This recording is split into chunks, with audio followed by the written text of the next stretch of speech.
And this is an extension of section 8-3. If you remember in 8.3, we talked about what is a base to a zero power, or what does it mean to have a base to a negative power or a negative exponent. And this extension is what about if we have a base to a fractional exponent. This would be a good way to start my audit tomorrow. Today is February 8th, a Friday.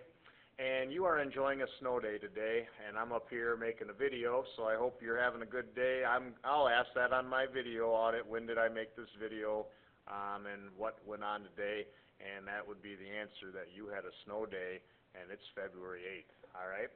So let's talk about what a fractional exponent is, and again, we'll have some vocabulary that we would want to know and discuss here to start. So what does it mean, first of all, to have a fractional exponent? And so I try to write a detailed explanation of what that is. A fractional exponent, here's an example. Let's take something like 4 to the 3/2 power. Now the 3 in the numerator would be considered the power, while 2 is the root.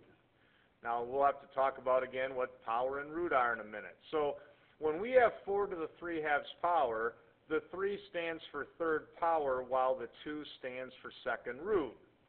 So in other words, we're going to take 4, we're going to take it to the third power, which means qubits. Let's think about that. I'll write it off to the side. If I take 4 to the third power, 4 to the third power means 4 times 4 times 4. That means I'm getting 64. So that's what the third root, or I misspoke, the third power of 4 is. So 3 is third power. I'm taking 4 to the third power, getting 64. While 2 stands for the second root. Second root is like square root. So I'm taking 4, I'm cubing it, which gets me 64, and then I'm taking the square root of that amount, and the square root of 64 is 8. So 4 to the 3/2 power is just 8. Does it matter what order you do this in? Like in this example I showed you, I did the third power first and then took the square root after. It doesn't matter what order you do it in, and in fact it might even be easier if I do it in the other order. If I did 4 to the 3/2 power by cubing first and then taking the square root like I did previously, 4 to the third is 64, and the square root of that is 8. If I take the square root first, okay, think about doing the root first. If I take the square root of 4, I get 2, and then if I take the base 2 and cube it, 2 times 2 times 2 is 8. You notice you're getting the same answer either way. So in a lot of ways, it's probably easier to do the root first and then apply the power second. Although it doesn't matter, you could apply the power first and then apply the root second. That's what a fractional exponent means. I guess maybe just to make sure, let's just quickly do one more. What if I had something like 3 to, I want to make up something that works. Let's do 3 to the, I'll do 4/2 power, okay?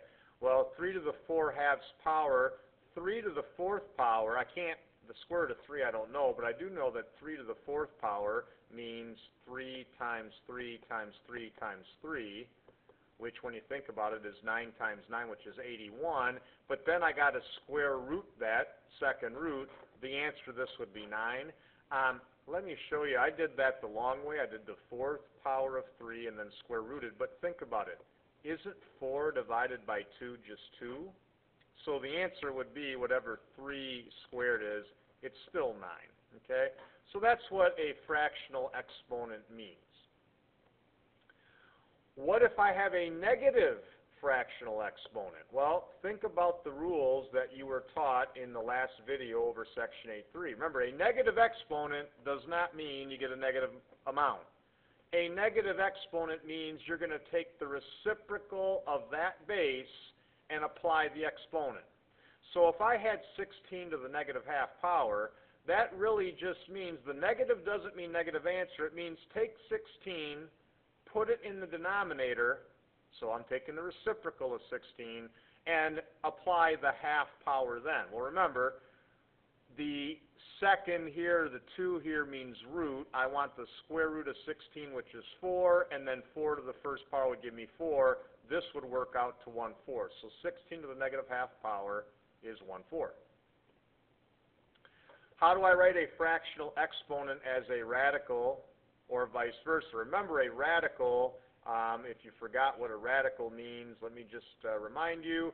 The word radical, and I better turn on that layer, the word radical means right here, okay? It means that symbol. So how could I write a fractional exponent as a radical? Well, if you take 25 to the 3/4 power, remember 3 stands for power and 4 stands for root, okay? You can write this out as 25 to the 3rd power and then 4th root. That's what this little 4 outside the radical kind of tucked in here means. So this would be the same thing as 25 to the 3/4 power. Or, if you'd like to, you can put the 4th root of 25 first and then parentheses around that 3rd power of that. So we can either tuck the 3rd power inside the root. This would mean 25 to the 3/4 power. Or, if you prefer, you can put the 3rd power outside the root, but then you got to use parentheses, and this would be the 4th root of 25 to the 3rd power. Either one of these are an acceptable way of writing 25 to the 3/4 power.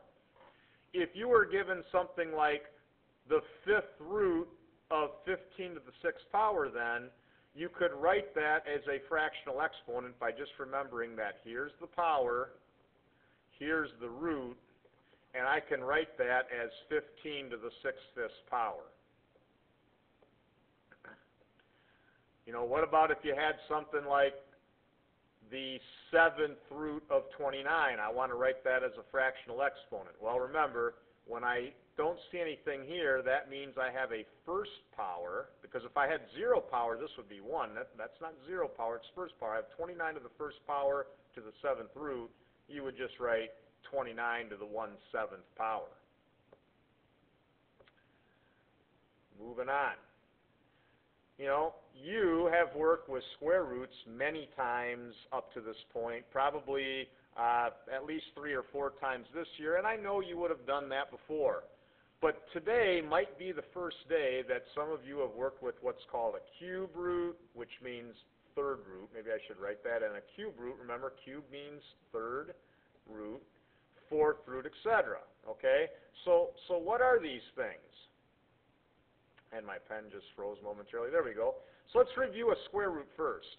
A square root means what times itself yields that given base. For example, like if I have the square root of 9, what's being asked is what number times itself will produce 9? And obviously the answer is 3, because 3 times 3 produces 9.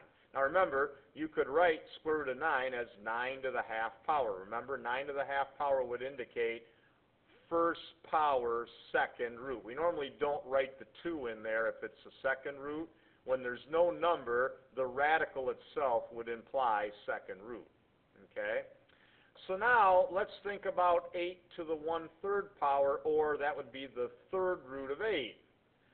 The 3rd root of 8 is asking the following. It's asking what number times itself gives us 8. Okay? So let's think about what the cube root of 8 is. Now here's the most common mistake for figuring this out. I immediately will have people, and I'm going to do this in red on my video because this is flat out wrong.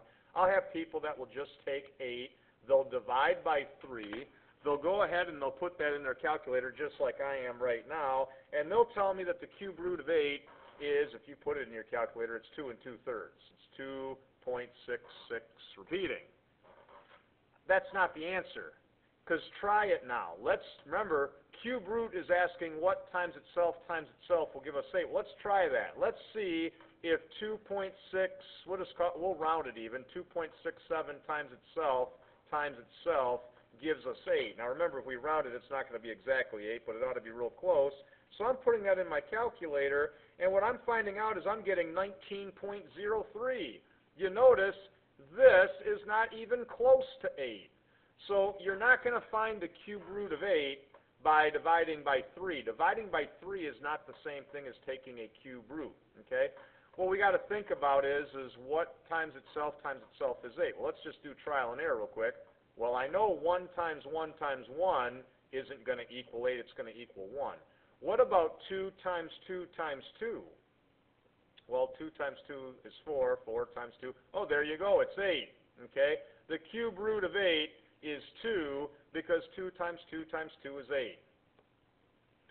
Here's another one. What about the cube root of negative 27? Now, we can never take a square root of a negative. It's an imaginary number. We would have learned that back, I think it was in chapter 2 earlier in the year.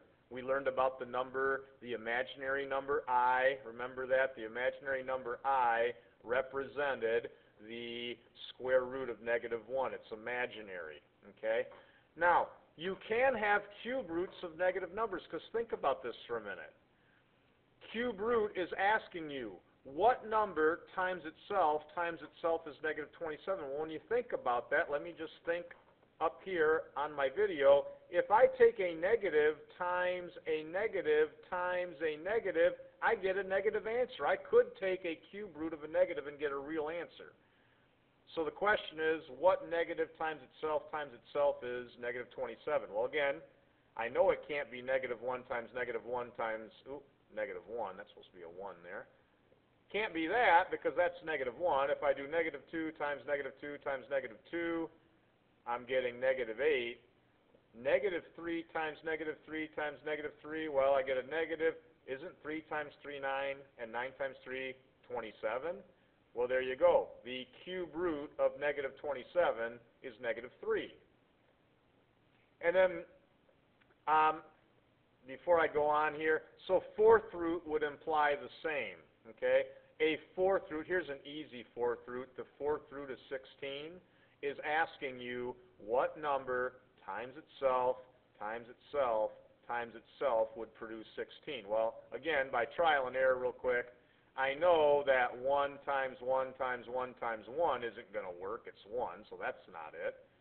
But if you do 2 times 2 times 2 times 2, 2 times 2 is 4, 4 times 2 is 8, and 8 times 2 is 16. There's your cube root. I misspoke. Fourth root, I meant to say, of 16. The fourth root of 16 is just 2. Okay, the fourth root of 16 is 2. It takes 2 multiplied in 4 factors to produce 16. How can I type these in my calculator? Very simple. Okay, if I had a problem like 10 to the 5/3 power, all I got to type in is 10. Use my caret key. Remember, caret key is exponent. I got to use parentheses here. If I don't, it's going to screw it up. I want 10 caret key, which indicates exponent or power, parentheses 5/3 enter. Okay. If the problem is something like 8 to the negative 2/3 power, you would type in 8 caret key parentheses negative 2/3. Let's just stop here for a second. Not stop the video, but let me just type these in. Why don't you go ahead and take your calculator, type in 10 to the 5/3 power, and just verify when you do that you're getting 46.415888834. That's what you should be getting. If you're not typing it in right. So double check, make sure you're typing that in right. If you need to pause the video, go ahead and do that. And then let's try typing in 8 caret key parentheses negative 2/3 power, and you should be getting 0.25. 0.25 is a quarter. Okay, so make sure that you're actually getting those. If you're not typing them in right. What about if you have something like 12 to the 2nd power 5th root? How do I type that in my calculator? Well, answer very easily. Remember, this goes back a couple slides. Remember that we can write radicals as fractional exponents. So when I see this on my paper, I just think of it right away as, well, this means 12 to the 2/5 power, correct? Which means if I just type in 12 caret key 12/5 enter, that will get this computation on my calculator will produce the correct answer for the fifth root of 12 to the second power. Again, you might want to just type that in, make sure you're getting it right. When I do that, I am coming up with 2.7019200077.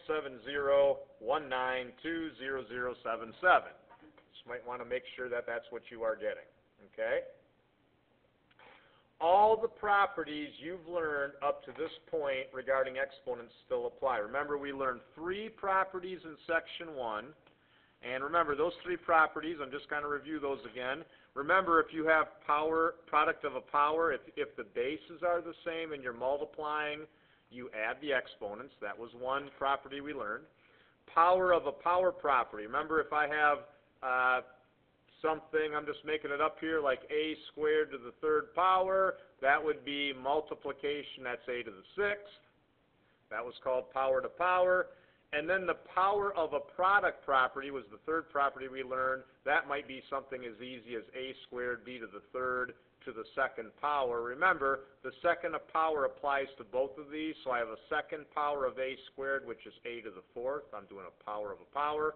But I got to do the same thing to b cubed squared. That would be b to the 6th. Okay, so those were the 3 properties there. We also learned 2 division properties in section 2. Remember, if you have same base, division, you can just take these and subtract. That was called the quotient of a power property. And then also remember, power of a quotient. If we had something like that, to the 2nd power. Remember, the 2nd power applies to both the numerator and the denominator. That was called the power of a quotient property. And then finally, the last 3 rules we learned for exponents, anything to the 0 power is 1, with the exception of 0 to the 0 power. And we also learned what a negative exponent was. All those properties still apply today. So when you do problems, like if you have fractional exponents, a to the 3rd power times a to the 1/2 power, remember, since I am multiplying with the same base, I can add the exponents. That's a to the 3 1/2 power. Well, 3 1/2 power, I wouldn't write it that way. I'd keep it as 7 halves. Okay, 3 1/2 is 7 halves. Or if I had a to the 5th to the 1/2 power, remember, I can multiply. 5 times 1/2 is 2 1/2. 2 1/2 we'll write as 5 halves. Or if I have a division of powers, I have the same base. Remember, I subtract. I should be subtracting these. Well, 7 halves minus 4 halves is 3 halves power. I'd end up with a to the 3 halves power. All those rules that we've learned apply. So when you go to your bookwork and you look at page 5, I got to get to the right page now, page 510. When you look at a problem like number 7, okay, here's the first mistake people make. The first mistake is people think, okay, let me work on this. I'm going to do this first. This is wrong, so I'm doing it in red. You do not want to do this, okay? They do the square root of 9 is 3, and then they take 3 to the 7th power. Well, first of all, I'm going to have you do some of these without a calculator. I would make you do something like this without a calculator. Do you know how big 3 to the 7th power is? Go ahead and use your calculator. Type in 3 to the 7th power, and you get 2,187. Well, I don't expect you to do that off the top of your head. There's got to be an easier way. So we don't want to work on these individually and multiply at the end, but let's follow one of our basic rules. Just follow your basic rules. We're multiplying with the same base. Do you remember, if you're multiplying with the same base, you can take these exponents and add them up. So let's do that. Well, 7 halves plus negative 3 halves is simply 9. I should have wrote this in here. It's 9 to the 4 halves power. And isn't 4 divided by 2 just 2? This is 9 squared. This is simply 81. We didn't have to work on each of these individually. Or go to a problem like number 9. Now, this looks ugly. And I tell you right now, if you take number 9 and you try to work on each one of these things individually without a calculator, if you like getting major headaches, you can accomplish it really easy by trying to work on each of these things individually and not use your exponent rules I've taught you. Let's use our exponent rules. First of all, do you notice right here, I'm doing power to a power. I can multiply those. So I'm going to. Negative 1 times negative 7 halves is just positive 7 halves. So now I have 36. I didn't touch 36 to the 5 halves power. I didn't touch 36 to the negative half power. And I didn't touch, well, I did touch here. I just made this 36 to the 7 halves power. Now here's my next rule. Do you notice I have the same base and I'm dividing? Which means I can take these two and subtract. So when I do that, let me just cover this up. When I do that, negative half minus the 7 halves is negative 8 halves. So now I have 36 to the 5 halves power times 36 to the negative 8 halves power. Now let's think about my next rule. Do you notice how I have two bases that are the same and I'm multiplying? That means I can actually add these up. So I have 5 halves, I have 36 to the 5 halves plus negative 8 halves power. That's 36 to the negative 3 halves power. Now remember, the negative power means maybe I should have wrote this in here. I'm going to give you more detail. You can see the answer there, but let me erase it and give you more detail as to why we got that answer. So remember, the negative exponent means take 36, put it in the denominator, and apply the 3 halves power. Well, the square root of 36 is 6, so now I have 1 over 6, but I got to cube that. And then if I take 6 times 6 times 6 in the denominator, that's 216. I'm getting 1 over 216. I'm telling you, applying these exponent rules is a heck of a lot easier than you trying to take 36 square root 6. Let me say it again. Taking the square root of 36 and getting 6, and then trying to do 6 to the 5th power without a calculator, that number is going to be into the thousands, and so on. You don't want to do that. You want to apply all your exponent rules first. Let's do one more here. Number 12, that looks ugly too. It's in the bookwork. If you try to work each of these out individually, you're going to get a headache. Don't do it. Okay? Look how easy this is. I have 3 things I'm multiplying together. Do you notice how they all have the same base? Didn't we learn in section 8.1 that if we're multiplying things with the same base, you can simply take all these exponents and add them together, and look at how the book tried to be tricky, but if you understand it this way, look how easy this is, okay? 1/3 plus 1/3 is 2/3, and then you have 2/3 plus negative 2/3. What's 2/3 plus negative 2/3? And I hope you came up with 0. You're getting negative 8 to the 0 power. These add up to 0, and what is anything to the 0 power? Well, I hope you said it's just 1, okay? One more quick one. If we have something like 16 to the negative 3 halves power, just quickly to do this one, remember, that would mean negative power means I want to move 16 to the denominator and apply 3 halves power.